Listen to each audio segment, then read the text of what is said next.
This video is for my diatonic players out there who want to advance their skills beyond, kind of using that get the note philosophy for overblows and want to really start using them to play fluid lines.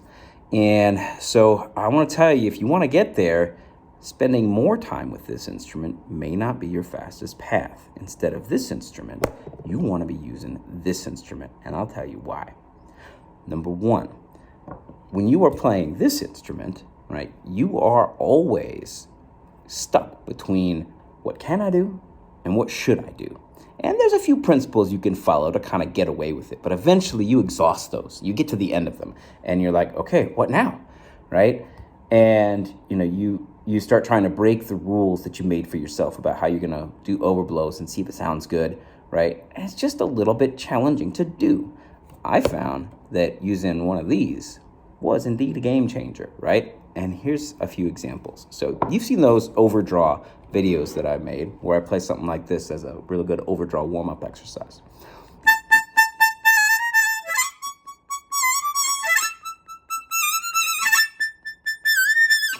I didn't first play that on this. I first played it on this when I was just mucking around trying to see what I could do.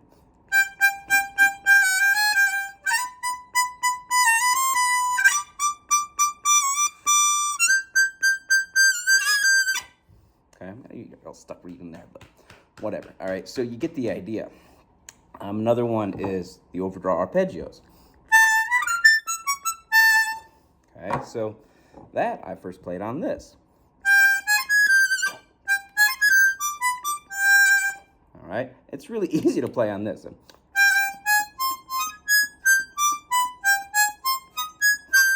it's just going up one hole at a time.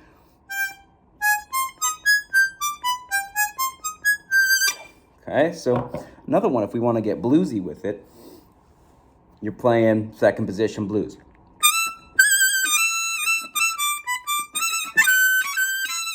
Okay, so when I was doing that on this harp, and again, this is a different key, this one's in G.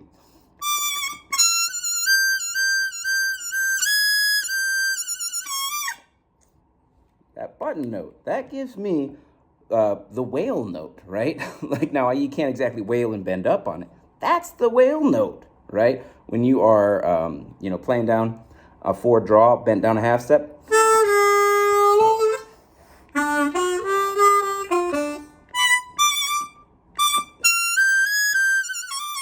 Okay, so that's the whale note, right? Like that's a really important note. So then you start asking yourself, wait, could I do it on this? And then you start seriously asking yourself, what do I got to do to make a 10 overdraw real and usable? And it's not until you see that as a possibility, like you can see a spot where that note is going to make a difference in the music that you play. That's when you start saying, you know what? Let's bone up on this and learn that 10 overdraw.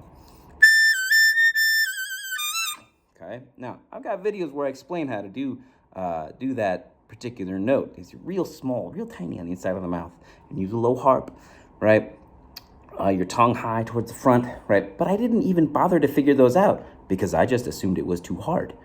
But if you got a decently adjusted harp or one of these guys, right, which come pretty decently adjusted, you're not going to have as much difficulty with it as you might think. And it's really that confidence and that desire of really needing that note that's going to help you figure out how to play it. So I could go through countless other examples of licks that I use on this harmonica all the time that I never even would have thought of unless I spent time on this. So if you don't have one of these, I would strongly encourage you to get one. I know it's going to come across like a promo, and you guys know I work with the JDR guys, but there's a reason for that. That's because the second I got one of these in my hand, I said, holy freaking moly, this is going to be a great tool for learning how to advance on this. So if you don't have one yet, I really encourage you to get one and start figuring out where you're going to use those notes.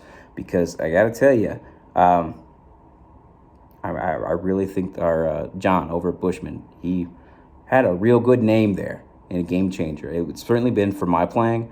And I even could say Hohner, their reason for having a Richter tuned chromatic was to transition diatonic players to these. Now, that may not have been the best marketing plan, but I will tell you, it made it a lot easier for me to start getting good at one of these big ones here. So it's just really learning the mechanics of the slide. All right, so that's my video for today. Short version. You want to get good at this? Start messing around with one of these. And if you really want to get into it deeper, start getting into one of these. Diatonic is a really great instrument. It's not the only game in town. And, learning new instruments, even if it's just a different tuning or one with a button, it's going to advance your ability on a standard diatonic. So if you doubt that, I would encourage you to try it and prove me wrong.